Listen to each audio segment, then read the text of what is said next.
فقلت استغفروا ربكم إنه كان غفارا বান্দা তুমি তোমার প্রতিপালকের প্রতি ইস্তেগফার পাঠ করো।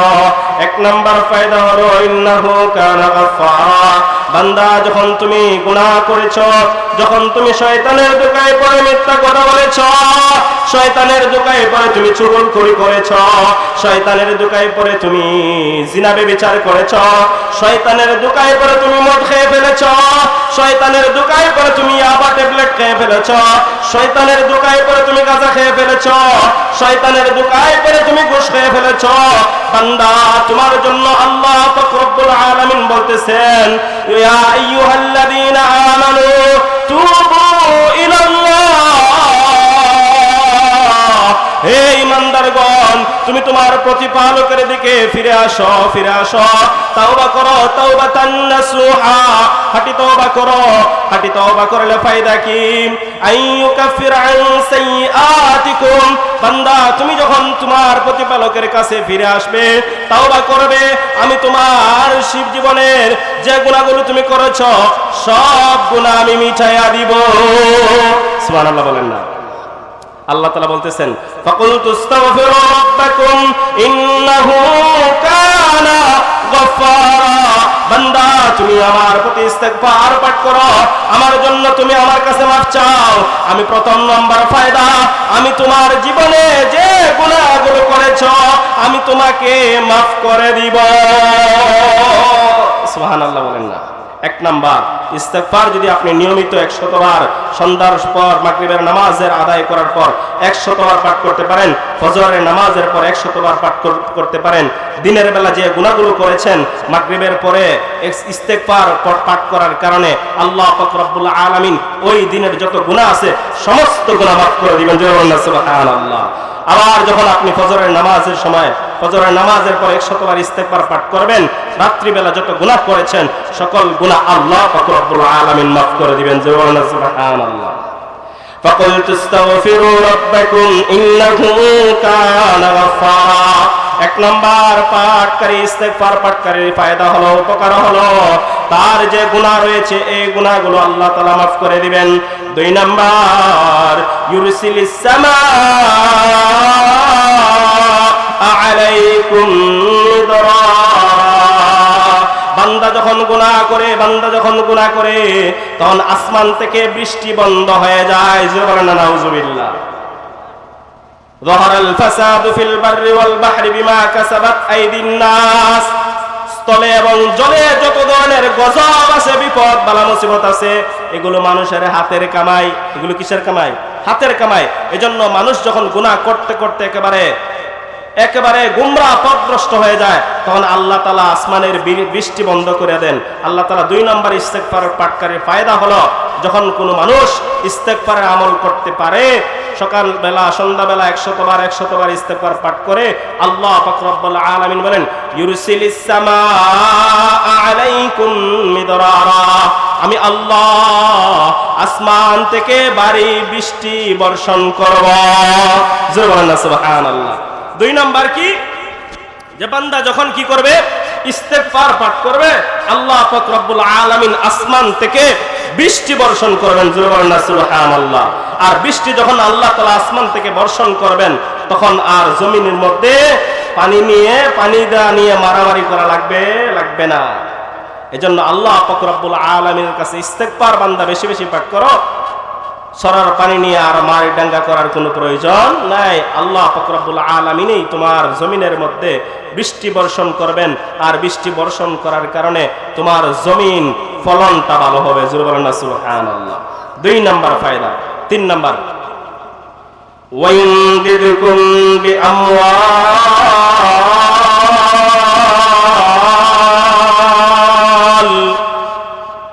বান্দা তুমি যখন নিয়মিত ইস্তেগফারের আমল করতে পারবে, তুমি দরিদ্র, তুমি ফকির, তোমাকে আমি ধন সম্পদ দিয়া ভরপুর করে দেব। সুবহানাল্লাহ বলেন না? মহান আল্লাহ পাক রব্বুল আলামিন আপনাকে আমাকে এই পৃথিবীতে সৃষ্টি করেছেন কিসের জন্য? ইবাদতের জন্য। কিসের জন্য ভাই? ইবাদতের জন্য। আল্লাহ তাআলা নিজে বলেন, ওয়া মা খালাকতুল জিন্না ওয়াল ইনসা ইল্লা লিয়াবুদুন। আল্লাহ সুবহানাহু ওয়া তাআলা নিজেই বলেন, আমি জিন জাতি এবং মানুষ জাতিকে সৃষ্টি করেছি একমাত্র আমার ইবাদতের জন্য। একমাত্র কিসের জন্য? ইবাদতের জন্য। কিন্তু আল্লাহ পাক রব্বুল আলামিন এত দয়াবান, এত মেহেরবান যে আপনাকে আমাকে 24 ঘন্টা ইবাদতের মধ্যে কাটানোর জন্য বলেন না, ঠিক কিনা বলেন? আল্লাহ পাক রব্বুল আলামিন কোরআনের মধ্যে বলে দিয়েছেন, ওয়া মা খালাকতুল জিন্না ওয়াল ইনসা ইল্লা লিয়াবুদুন। জিন জাতি এবং মানুষ জাতিকে আমি সৃষ্টি করেছি একমাত্র ইবাদতের জন্য। কিন্তু আল্লাহ পাক রব্বুল আলামিন এত দয়াবান, আমি এই দিন 24 ঘন্টার ভিতরে আমি কৃষি কাজ করতেছি, আমি ব্যবসা বাণিজ্য করতেছি, আমি গাড়ি ড্রাইভিং করতেছি, আমি আমার ফ্যামিলির জন্য চাকরি বাকরি করতেছি, আমার পুরোটা সময়কে আমি আমার নিজের জন্য পরিবারের জন্য ব্যয় করতেছি। এতে কোনো অসুবিধা নাই, কোনো অসুবিধা নাই। যদি বান্দা 5 ওয়াক্ত নামাজ জামাতের সহিত আদায় করতে পারো, তাহলে তুমি যদি হালাল পন্থায় রুজি রোজগার করো, এর মধ্যেও বরকত হবে। আপনি যদি গাড়ি ড্রাইভিং করেন আর আজান যখন হয়ে যায় তখন পাশে যে মসজিদ পাবেন, ওই মসজিদে যদি আপনি নামাজ আদায় করেন, তাহলে আপনার এই ড্রাইভিংটাও সওয়াব হয়ে যাবে। সুবহানাল্লাহ বলেন না? আপনি কৃষিকাজ করেন, অসুবিধা নাই। যখন জোহরের আজানটা হবে আপনি ক্ষেতের আইলের মধ্যে নামাজে দাঁড়িয়ে যান, তাহলে যখন থেকে আপনি কাজ শুরু করছেন বিসমিল্লাহ বলে যখন কাজটা শুরু করবেন, শুরু করা থেকে নিয়ে আপনি যখন জোহরের আজান হবে, আজান হওয়ার সাথে সাথে আপনি মসজিদে আসতে পারতেছেন না, আপনি ওই জায়গায় যদি নামাজে দাঁড়িয়ে যান, আল্লাহ পাক রব্বুল আলামিন আপনার আমল নামায় দ্বিগুণ সওয়াব দিয়া দিবেন। জোরে বলেন না সুবহানাল্লাহ। এক হাদিসের মধ্যে আছে, যদি কোনো আমার মায়ার বান্দারা মাঠের মধ্যে কৃষিকাজ করতে গিয়ে তারা যদি 3 জনে একটা জামাতের সহিত নামাজ আদায় করতে পারে, আমি আল্লাহ পাক রব্বুল আলামিন তাদের আমল নামায় 50 ওয়াক্ত নামাজের সওয়াব দিয়া দিব। জোরে বলেন না সুবহানাল্লাহ। এজন্য মেরে ভাই দোস্ত বুজুর্গ, আল্লাহ পাক রব্বুল আলামিন যেহেতু আমাকে সৃষ্টি করেছেন একমাত্র ইবাদতের জন্য, কিন্তু আজকে দেখা যায় আমি ইবাদত থেকে অনেক দূরে। আজকে আমি ইবাদত থেকে অনেক দূরে আছি। অনেক কি আছি? দূরে আছি। আমি নামাজ পড়ি না, আমি রোজা রাখি না, আমি যাকাত ঠিকমতো আদায় করি না, আমি সদকাতুল ফিতর ঠিকমতো আদায় করি না, আমার উপর হজ ফরজ হয়েছে আমি হজ আদায় করি না, ঠিক কিনা বলেন? এই যে শয়তানের ধোঁকায় পড়ে 2টা কারণে মানুষ ইবাদত থেকে দূরে। 1 নাম্বার হলো নিজের অন্তর, আর 2 নাম্বার হলো শয়তান। 2 নাম্বার কি? শয়তান। 1 নাম্বার অন্তর কি? যে নফসে আম্মারা। নফসে আম্মারার সংজ্ঞা কি? যে নফসে আম্মারা হলো যে অন্তর মন্দের দিকে দাবিত করে, অসৎ কাজ করতে গিয়ে উৎসাহিত করে। আমার কথা না, আল্লাহ তাআলা কোরআনের মধ্যে বলতেছেন, ইন্নান নাফসা লাআম্মারাতুন বিসসু, নিশ্চয় নফস মন্দ কাজের দিকে উৎসাহিত করে, আদেশ করে। মন্দ কাজের দিকে কি করে? আদেশ করে। ইল্লা মা রাহিমা রাব্বি, তবে ওই অন্তর মন্দ কাজের দিকে আদেশ করবে না। কোন অন্তর? যেই অন্তরের প্রতি আল্লাহ তাআলার রহমত আছে। জোরে বলেন না সুবহানাল্লাহ। এজন্য 2টা কারণ হলো আমরা ইবাদত থেকে দূরে। 1 নাম্বার হলো নিজের অন্তরকে আমরা এখনো পরিশুদ্ধ করতে পারি নাই, আর 2 নাম্বার হলো ইবলিস। এজন্য ইবলিসের ধোঁকায় পড়ে, শয়তানের ধোঁকায় পড়ে, অন্তরের ধোঁকায় পড়ে আমরা গুনাহ করেছি কিনা? অনেক গুনাহ করেছি। এই গুনাহ থেকে মুক্তি পেতেই হবে, ঠিক কিনা বলেন? এজন্য আপনাদের সামনে আয়াত পাঠ করেছি সূরা নূহ এর, ফাকুলতুস্তাগফিরু রাব্বাকুম ইন্নাহু কানা গফফারা। আল্লাহ সুবহানাহু ওয়া তাআলা বলতেছেন, ফাকুলতু, আমি, আল্লাহ তাআলা নিজে মাজির সেকা দিয়ে বলেছেন অতীতকাল। মাজি অর্থ অতীতকাল। মাজি অর্থ কি? অতীতকাল। যে আমি তোমাকে বলেই দিয়েছি, ও বান্দা তোমাদেরকে তো আমি বলেই দিয়েছিলাম, আমি তোমাদেরকে বলে দিয়েছি। ফাকুলতুস্তাগফিরু রাব্বাকুম ও বান্দা তোমরা তোমাদের প্রতিপালকের প্রতি ইস্তেগফার পাঠ করো। আস্তাগফিরুল্লাহ আস্তাগফিরুল্লাহ আস্তাগফিরুল্লাহ তোমরা পাঠ করো। আমি আল্লাহ পাক রব্বুল আলামিন তোমাদেরকে ইস্তেগফার পাঠ করার কারণে 6টা লাভ। তোমার কয়টা লাভ? 6টা লাভ। ইস্তেগফার যদি কোনো বান্দা পাঠ করতে পারে তার কয়টা লাভ হবে? 6টা লাভ হবে। আরো হাদিসের মধ্যে আরো অনেক আছে। মুফাসসিরিন মুহাদ্দিসিন কেরাম বলছেন যে ব্যক্তি ইস্তেগফার পাঠ করবে তার লাভ হলো, উপকার হলো 9টা। ঠিক কিনা বলেন? 9টা। মানুষ উপকার ছাড়া যায়? এই যে আমরা আপনারা এখানে আসছেন কি জন্য? উপকারের জন্য। যে জীবনে অনেক গুনাহ করেছি, আজকের দিনের ওসিলায় যদি আল্লাহ আমাকে মাফ করে দেন, সুবহানাল্লাহ বলেন না? এজন্য প্রত্যেকেই যে কোনো একটা উদ্দেশ্য, উপকার তার যে জায়গায় হবে সেই জায়গায় মানুষ যায়। এজন্য আজকের ওয়াজের মধ্যে কয়টা জিনিস শিখাইবো, যে এখানে আমি ইস্তেগফারের 6টা ফায়দা বলে ইনশাআল্লাহ, সময় একেবারেই সংক্ষিপ্ত, এজন্য দীর্ঘ কোনো আলোচনা করব না। 6টা। কয়টা? 6টা ফায়দা, 6টা উপকার। 1 নাম্বার, فقلت استغفروا ربكم إنه كان غفارا। বান্দা তুমি তোমার প্রতিপালকের প্রতি ইস্তেগফার পাঠ করো। 1 নাম্বার ফায়দা হলো ইন্নাহু কানা গাফফারা। বান্দা যখন তুমি গুনাহ করেছো, যখন তুমি শয়তানের ধোঁকায় পড়ে মিথ্যা কথা বলেছো, শয়তানের ধোঁকায় পড়ে তুমি চুগলখড়ি করেছো, শয়তানের ধোঁকায় পড়ে তুমি জিনা ব্যভিচার করেছো, শয়তানের ধোঁকায় পড়ে তুমি মদ খেয়ে ফেলেছো, শয়তানের ধোঁকায় পড়ে তুমি ইয়াবা ট্যাবলেট খেয়ে ফেলেছো, শয়তানের ধোঁকায় পড়ে তুমি গাঁজা খেয়ে ফেলেছো, শয়তানের ধোঁকায় পড়ে তুমি ঘুষ খেয়ে ফেলেছো। বান্দা তোমার জন্য আল্লাহ পাক রব্বুল আলামিন বলতেছেন, ইয়া আইয়ুহাল্লাযীনা আমানু তুবু ইলাল্লাহ। হে ঈমানদারগণ, তুমি তোমার প্রতিপালকের দিকে ফিরে আসো, ফিরে আসো। তাওবা করো, তাওবাতান নাসুহা। খাঁটি তওবা করো। খাঁটি তওবা করলে ফায়দা কি? আইয়ুকাফির আন সাইয়্যাতিকুম।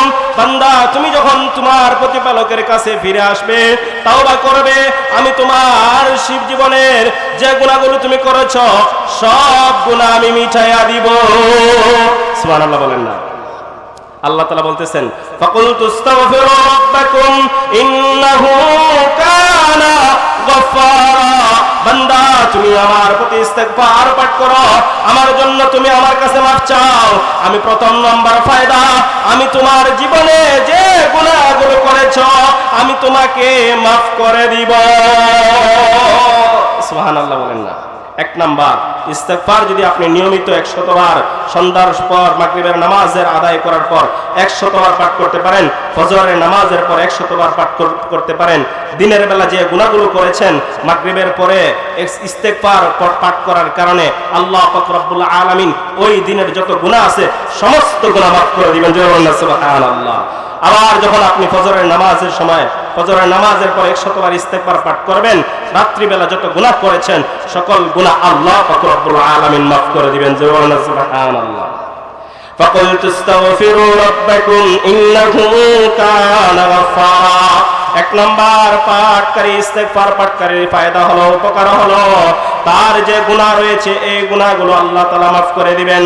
2 নাম্বার, ইউরসিলিস সামাআ আলাইকুম মিদরারা। বান্দা যখন গুনাহ করে তখন আসমান থেকে বৃষ্টি বন্ধ হয়ে যায়। জোরে নাউজুবিল্লাহ। যাহারাল ফাসাদু ফিল বাররি ওয়াল বাহরি বিমা কাসাবাত আইদিন নাস। স্থলে এবং জলে যত ধরনের গজব আছে, বিপদ বালা মুসিবত আছে, এগুলো মানুষের হাতের কামাই। এগুলো কিসের কামাই? হাতের কামাই। এজন্য মানুষ যখন গুনাহ করতে করতে একেবারে গুমরাহ পথভ্রষ্ট হয়ে যায়, তখন আল্লাহ তাআলা আসমানের বৃষ্টি বন্ধ করে দেন। আল্লাহ তাআলা 2 নম্বর ইস্তেগফার পাঠকারীর ফায়দা হলো, যখন কোনো মানুষ ইস্তেগফারের আমল করতে পারে, সকালবেলা সন্ধ্যাবেলা 100 বার ইস্তেগফার পাঠ করে, আল্লাহ পাক রব্বুল আলামিন বলেন, ইউরসিলিস সামাআ আলাইকুম মিদরারা। আমি আল্লাহ আসমান থেকে ভারী বৃষ্টি বর্ষণ করব। সুবহানাল্লাহ। 2 নাম্বার কি? যে বান্দা যখন কি করবে, ইস্তেগফার পাঠ করবে, আল্লাহ পাক রব্বুল আলামিন আসমান থেকে বৃষ্টি বর্ষণ করবেন। জোরে বলেন না সুবহানাল্লাহ। আর বৃষ্টি যখন আল্লাহ তাআলা আসমান থেকে বর্ষণ করবেন, তখন আর জমিনের মধ্যে পানি নিয়ে মারামারি করা লাগবে না। এজন্য আল্লাহ পাক রব্বুল আলামিনের কাছে ইস্তেগফার বান্দা বেশি বেশি পাঠ করো। সরার পানি নিয়ে আর মারি ডাঙ্গা করার কোনো প্রয়োজন নাই। আল্লাহ পাক রব্বুল আলামিনই তোমার জমিনের মধ্যে বৃষ্টি বর্ষণ করবেন, আর বৃষ্টি বর্ষণ করার কারণে তোমার জমিন ফলনটা ভালো হবে। জোরে বলেন না সুবহানাল্লাহ। 2 নাম্বার ফায়দা। 3 নাম্বার, ওয়াইনদিদকুম বিআমওয়াল।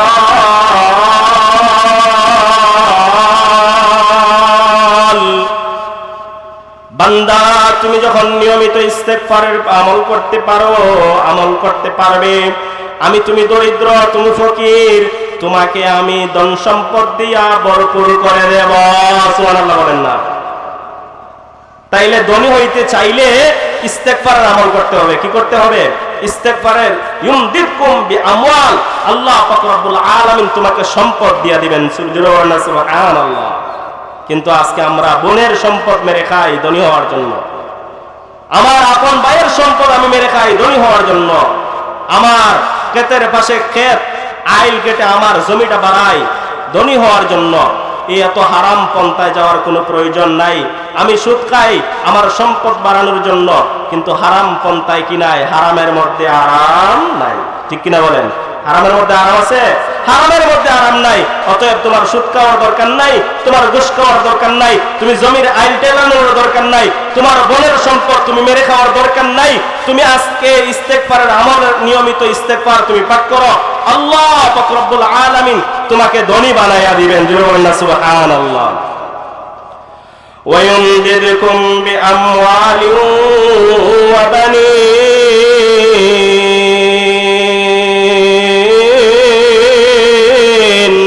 4 নাম্বার, আল্লাহ পাক রব্বুল আলামিন বলেন, বান্দা যখন তুমি ইস্তেগফারের আমল করতে পারবে, তুমি নিঃসন্তান, তোমাকে আমি সন্তান দিয়া দিব। সুবহানাল্লাহ।